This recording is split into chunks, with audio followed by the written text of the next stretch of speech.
Hey, Dan. Hey, Chris. That was a really special moment that just happened. Yeah. Hold on. Let me turn off the metal zone. Yeah. There we go. Well, we're seated in front of the Babylon.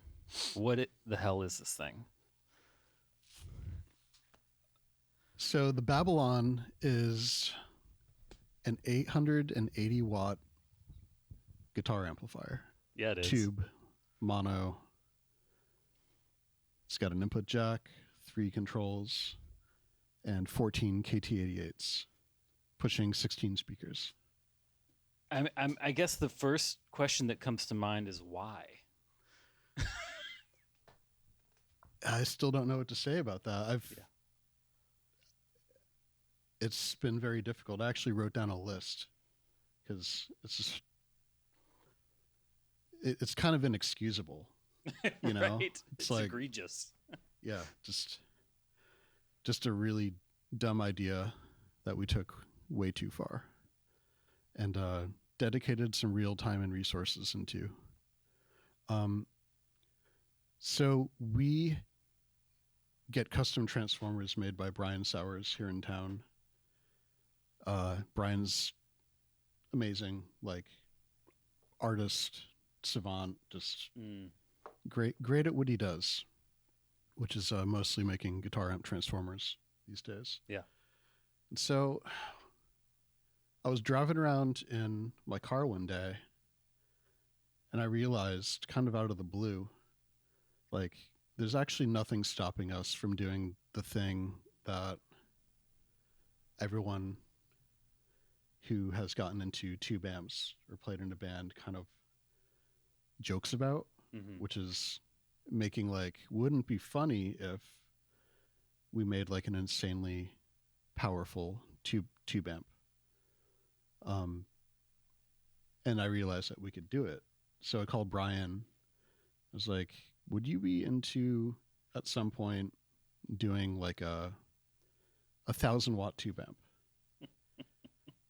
And that immediately, if you've ever had a conversation with Bryan, you know that the next thing you're going to hear is a bunch of equations and some real thought put into it. And we kind of started going through it, and well, you know, what would that actually look like? And we realized that you'd have to basically use a dryer plug, like a 220 volt plug. Like you wouldn't actually be able to power it out of a normal wall. Right. And so we were like, okay, well, what is like the max we can reasonably hope to get out of like a 15 amp breaker in a house? And we came up with about, I think 700 watts was our safety. Right. Like, okay, so how would we do that?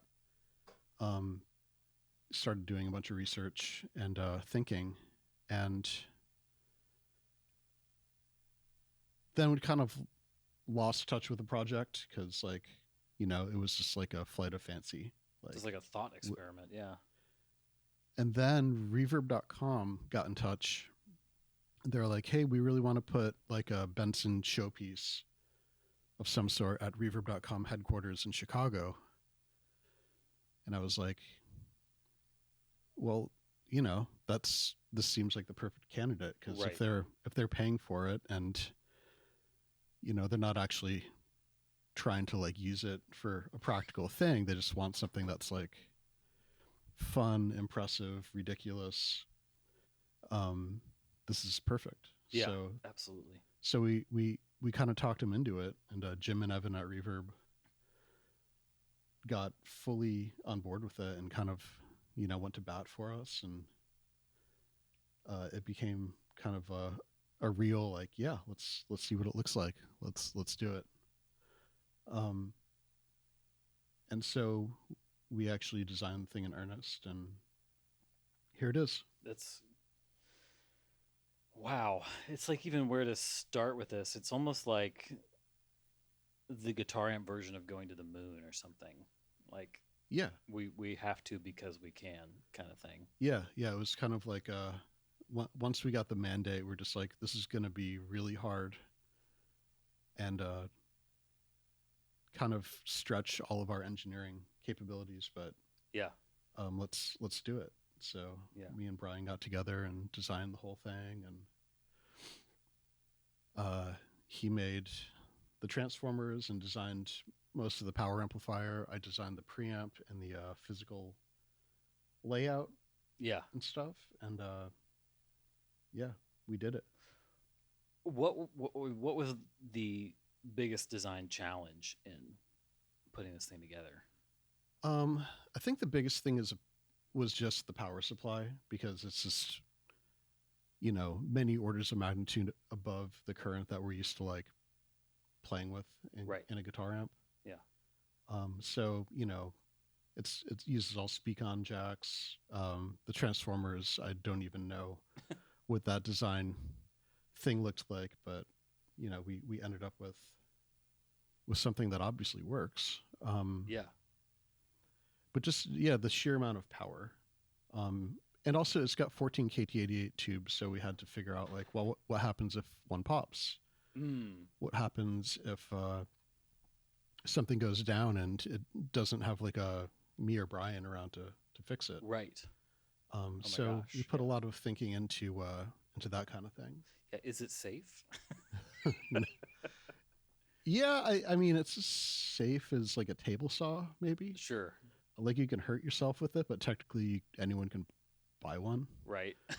But it's up to you if you cut your hand off, I Yeah. suppose. Yeah. It hasn't, you know, bringing it up for the first time, there's a lot of, you know, it would take out the house breaker and then figure out what was wrong. Just once we got it stable, though, Yeah. it's fine. Yeah. Amazing. How many speakers are we listening through? I think if I were going to do it again, I would probably go with 412s. Okay. Just to get some more chug out of it. But I really actually did want it to sound like a Benson. Yeah. Just way louder, and we're known for the open back pine cabinets. Yes. With our speakers, and I guess, yeah, no regrets there. So it's got 6 2x12 cabs and 1 412. So the 212s are all 32 ohms, and we put them in parallel, two in parallel at a time, which makes a 16 ohm load. Yeah. So it's 4 16 ohm loads, because the 412 is a 16 ohm, all in parallel, which gets us down to 4 ohms. Wow. So it's got a 4 ohm, and, you know, we're going for 700, but it does 880 clean. Because we achieved something that's pretty rare in power amp design, called Class AB2. Okay. Which is where the power tube grids start drawing current, and actually it's sort of like an afterburner. Like, it just gives more wattage than, you know, tubes are typically known for. Yeah. So it's like Captain America when they're radiating him with gamma rays, and he says, "Keep going. I can take it." yeah, it's like the extra 20% of the the time on the in the machine or whatever. Yeah. Yeah. Wow. I mean, and right now, just for reference, we were just playing, and the volume's on 2. Yeah, I will say one thing we weren't totally expecting, because like I've wound it all the way up, Brian's wound it all the way up, is it kind of makes you feel off afterwards. Like it's the physical vibrations or something's happening in the body where it's like maybe it's an inner ear thing, but you don't feel normal for a couple hours. Afterwards. Yeah. I don't even know how it will come across mic'd up, but we should hear it clean, maybe. Just sans the metal zone. All right, range is hot. Yeah.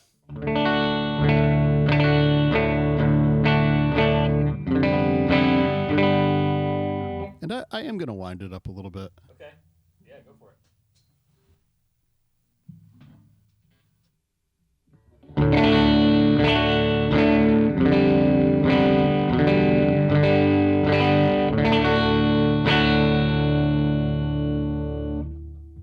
Wow.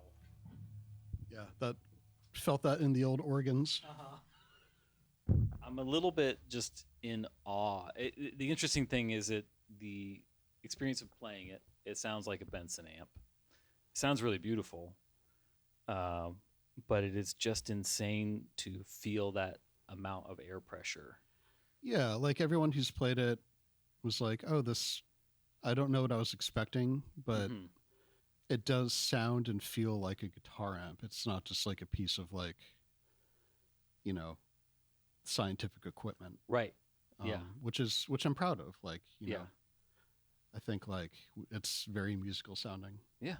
Were there design constraints in terms of, I'm sure you could have gotten to that level of power in some other ways, but Yeah, I mean, there's all sorts of ways you can go. There's a lot of like 1,000-watt plus amps you can find on the internet, where it's usually a DIY, like Russian or German or someone who built it in their basement out of radio transmitter tubes. Okay. Which those are not for really passing audio, although they can. They're meant to like pass way above the range of hearing. Yeah.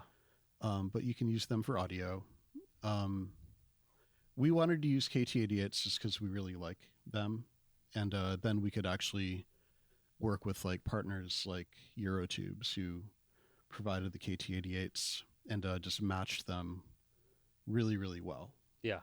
Because if you're running 14, you're going to want them matched and tested, and we even sent the schematic design to Eddie at Eurotubes to kind of get some feedback on like, well, what are some of what can happen, because he's a big designer guy and like obviously a vacuum tube expert. Right. Would you ever build another one? Yeah. So it's we did all the engineering. We can build more of them for sure. If I were to do it again, I might do a different speaker configuration and maybe try different preamps, but I kind of see it as like just a really loud platform that we can use for maybe semi-custom things. Yeah. Yeah. Like, put a Marshall preamp or something like that. Yeah. Into it. But it is going to be available for purchase on the website. I don't know how much it is, because every time I crunch the numbers, like, well, that seems way too high, but it kind of takes a lot. Like, it took me a full week of my time to build this first one, which is not maybe more than people think I'm worth, but it's not worth nothing. Yeah, absolutely. Amazing, dude. I mean, I'm afraid earlier you were playing with a metal zone, right? Mm-hmm. Plugged in. I'm afraid to ask to hear it distorting on its own, but I'm curious. It might overdrive the mic, and it might just take out the breaker. But let's see what is it worth trying? Happens. Okay. Yeah. This is not a good idea. It feels like someone just kicked me in the back.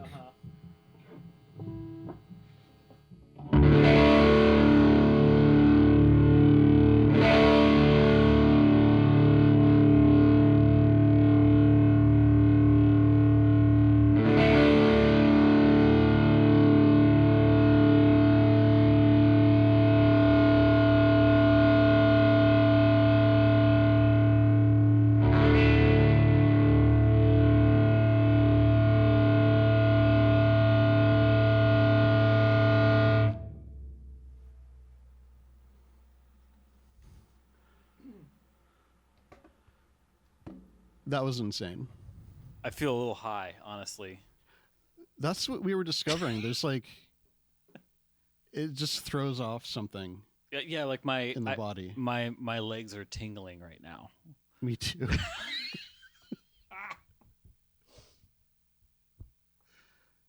It's incredible, though. It's actually like it was a full body massage almost. Just like a sound bath. Yeah. Holy cow. Well, I commend you. This is one of the craziest things I've ever seen, and I love that it's not just a theory; it's an actual object in the world. It's, yeah. Thank you. Yeah. It was a lot of work, but now we can say we did it, I guess. Totally. And I other than the metal zone, which I literally bought for this. Yeah. Just because it's, I don't know, funny. Yeah. And I actually really like these pedals. They're cool. They get a bad rap, but that sounds amazing. From an engineering perspective, man, that's a hard sound to do in a pedal. Totally. I've also got this Bryan Amplifier's Big Spider, which I used to make back in the day. Yeah. And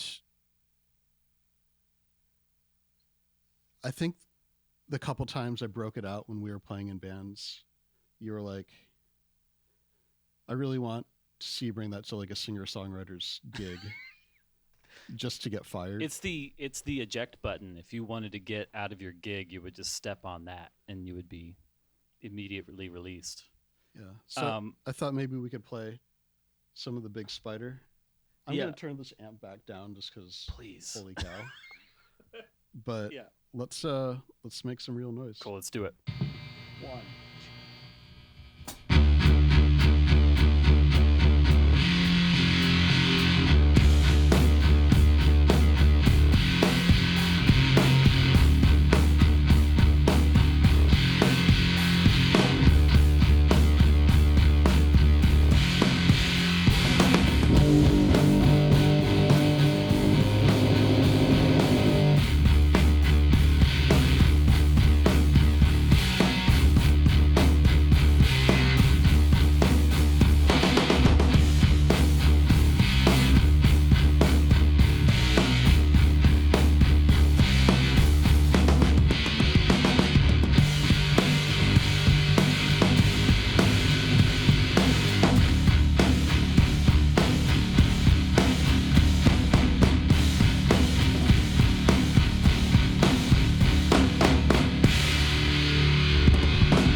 All right. Now I don't have to go to the chiropractor. I think all my fascia got relaxed by that last jam. Yeah. All right. Yeah. I guess we're gonna put it on the website.